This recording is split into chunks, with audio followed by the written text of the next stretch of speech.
dito mo makikita ang napakalawak na view. At sa sobrang lawak nito, mawawala lahat ang bumabagabag sa iyong isipan. Mula dito sa Anahawan Mountain, makikita mo sa overview ang malawak at stunning panoramic view sa paligid ng Valencia City, Bukidnon. Makikita din dito ang rolling hills at agricultural plains na nagpapakilala sa Valencia bilang the city of golden harvest. Kaya samahan mo ako hanggang dulo sa biyaheng ito. Bagamat subalit matarik ang daan, pero solid naman ang view pagdating natin sa tuktok. Kung bago ka pa lang sa channel na to, huwag kalimutang mag-follow, subscribe at mag-share. Sinimulan natin ang biyaheng ito dito sa Maramag, Bukidnon. 5 AM yung departure time natin kasi balak nating makita yung Sea of Clouds pagdating natin doon sa Mount Anahaw. Ito na, tulay. Lahat na po na yung suba mo. Ano ito raw, falls oh? Wala. Pagkarating natin sa tulay na to, may nakita tayong falls. Sayang, di pwedeng puntahan kasi napakalalim at marami mga bato. First time pa natin dumaan dito, kaya palagi tayong tumitingin sa mapa kung saan ang pinakamalapit na ruta patungo sa Mount Anahaw. Dali sa ilang duwa. Crossing naman.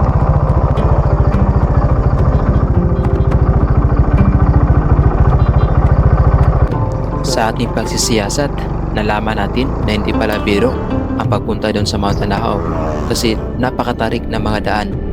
Kaya ngayon pa lang, kailangan nating i-maintain yung ating brake system. Dito, mapapansin natin na umaga pa lang yung mga trabante busy na. Kasi isa sa mga pangunahing trabaho dito is yung pagtatanim ng mga tubo. Dito nakikita natin yung sasakyan na inahatid na yung mga trabante sa kanilang mga istasyon kung saan sila na-assign sa pagtatanim at pag-harvest na tubo. Pagkas narating na natin ang party dito sa Quezon, Bukidnon. So ito yung part ng Bukidnon na marami mga tubo na tanim. At dito makikita natin yung isang company na nagpa-process ng sugar. Ito yung Busco Sugar Milling Corporation. Ay, ato ni sa buto ni tubo no. Mo din ni buto ka sukar ay. Ayan mga bari mo ni buto ka sukar oh. Ayan dito sa mismo. At dito pa right side tayo mula doon sa Busco. At straight lang to. At patungo na to sa Anahawan Bridge. Isa ito sa mga daan na pwedeng daanan kapag ikay nanggaling sa Maramag. Pero kung sa Valencia ka naman nagmula, parang mas madali lang doon kasi may daan doon na straight lang tapos mapuntahan mo na agad yung daan patungo sa Anahawan Bridge. Dito may nakikita kasi parang nilalak ito minsan So ngayon kasi open to, wala namang gwardiya, no? So kita naman natin na may pumapasok na motor din kaya base sa ating Google Map, isa ito sa mga daanan kaya dinaanan na natin. Ano kan? Oh, may entry. Ako na minaw.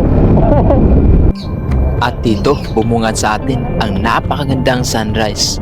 Grabe, napakataas ng daan dito pero mula dito, makita talaga natin yung sunrise patungo sa Mount Anahawan. Yung bundok na nakita nyo is yun yung Mount Anahawan Ridge. So yan yung puntahan natin. At parang nababahala tayo na hindi natin makikita yung Sea of Clouds kasi medyo lumabas na yung sunrise na ating makikita sa unahan.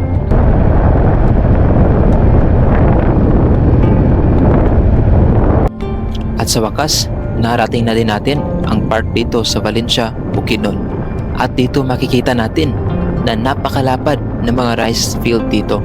Naalala ko tuloy na yung bata pa ako. Nakapagtanim din ako ng mga palay sa mga palayan na aking mga magulang noon. Grabe, ang ganda talaga dito. Kaya sulitin natin ang bawat view sa biyaheng ito kasi minsan lang natin to ma-experience. Para po.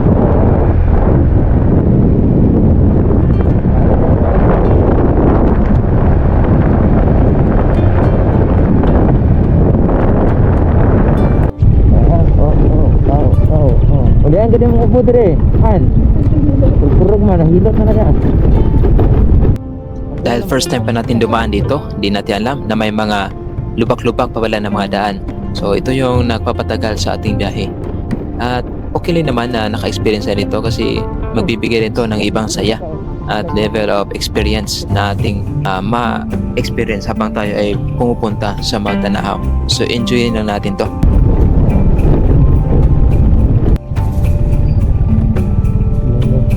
Dahil na siya kaya paligyan man tawag dito sa kilid.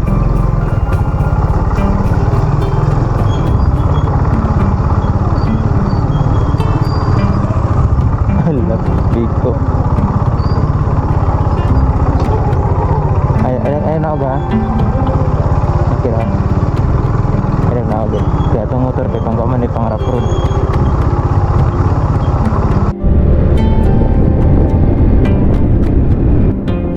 Finally, narating na rin natin ang Barangay Banlag. Ito ang last na barangay na ating madaanan pag pumunta tayo sa Mount Anahawon. At dito makikita natin ang napakalawak na taniman ng mga palayan.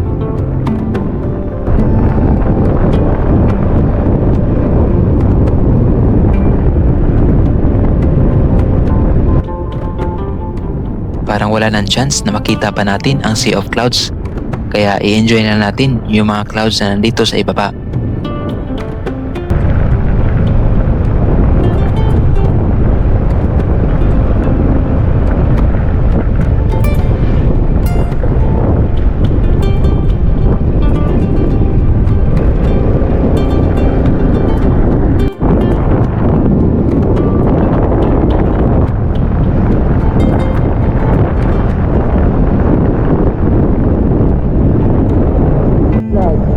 Yung barangay Banlag.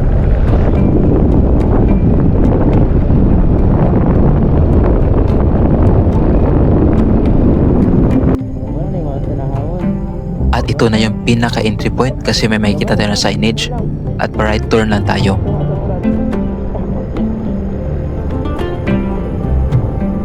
Wala na, mura karton ba?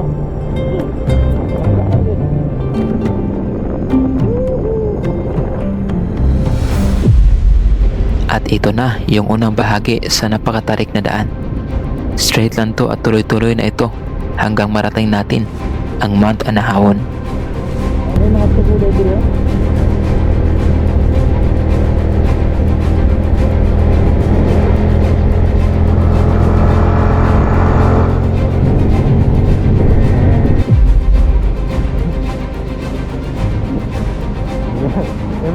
At ito na yung pangalawang stage ng pag-ahon natin. Nandito na tayo sa napakatarik na bahagi dito sa Mount Anahawon. At dito pa lang makikita na natin yung overlooking. Kahit dito sulit na yung view. Pero puntan pa rin natin yung Mount Anahawon. At may napakatarik pa na daan na makikita natin na mas matarik pa dito. At yun yung hindi natin na-record kasi nakalimutan natin na i-on yung ating GoPro. At na pinahinto ko yung motor at pinababa yung angkas ko na dalawa.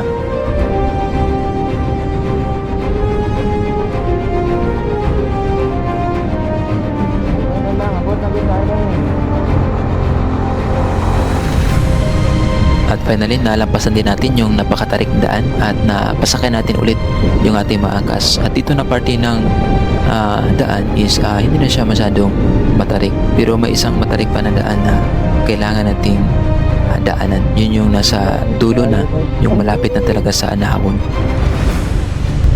Ayun din. May mga tao rin ba? Ako.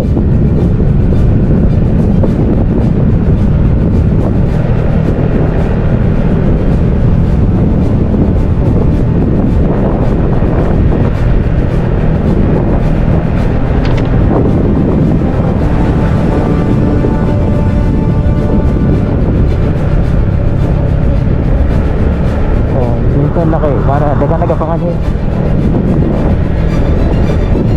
Oh, kita niyo tubo ko.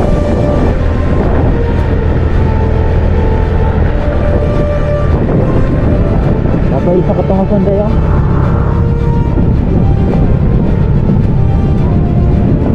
Bisa na.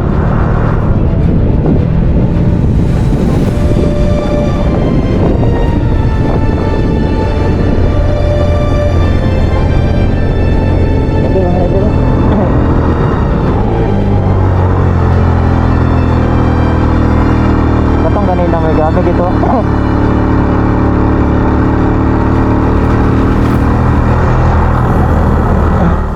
Tawa to sila. Ah, pwede rin eh.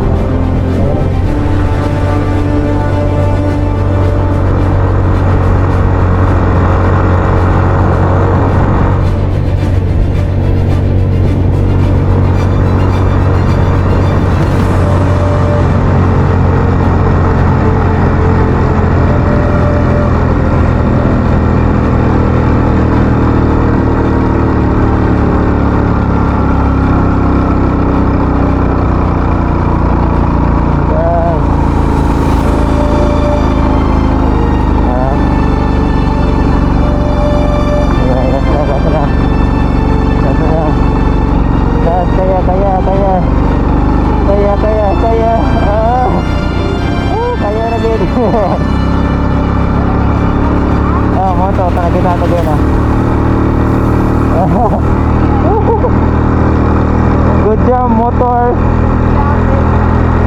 May libreng pisa ka sa akin. Ganito, din na nga, kasakaon. Itong ganina.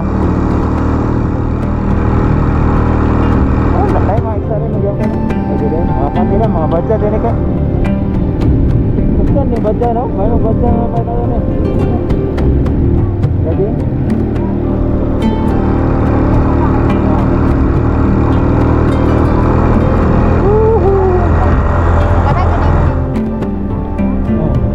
Badya lagi? Berapa orang badya ba? Pagputi sa ako? Ah, sa kani? Oh, mahal pa ni. May pagbadya na nagpalit. Pero sa 20,000 naman ako ni. Lanet kayo? Kahoy ba? Gabi ka? Ay, dito rin. Ay, dito na anahaw, no? Sinilapas pa niya. Tara. Nahinat ka. Ay, ayaw lang. Alam na.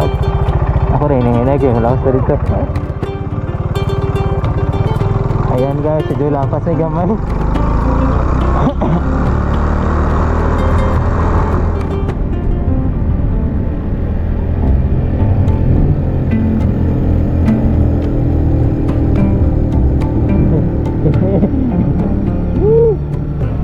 Yes sir, thank you. Finally, abot na gid. Ha?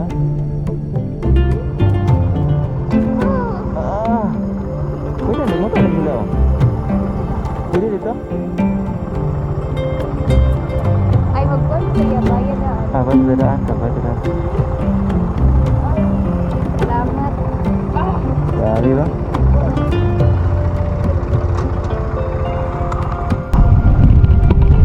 Ayan, abot na gid mo dito sa Nahawon. Say hi.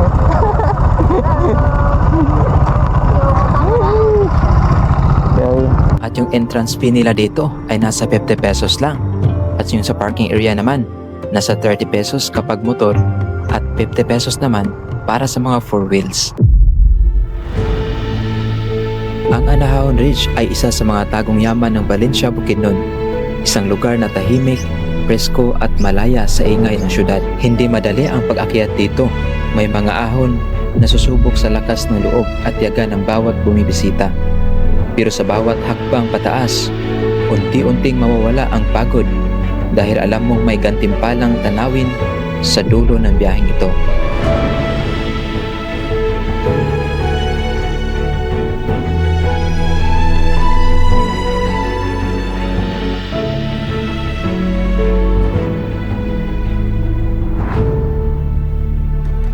Ang Anahaon Ridge ay hindi lang basta destinasyon. Isa itong pahinga, isang paalala, isang lugar kung saan mas ramdam mo ang kalayaan.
Ang glass view deck na ito ay naging iconic para sa mga picture taking dahil sa malawak na tanawin ng horizon, mga lambak, at isa rin itong magandang spot para sa sunset viewing.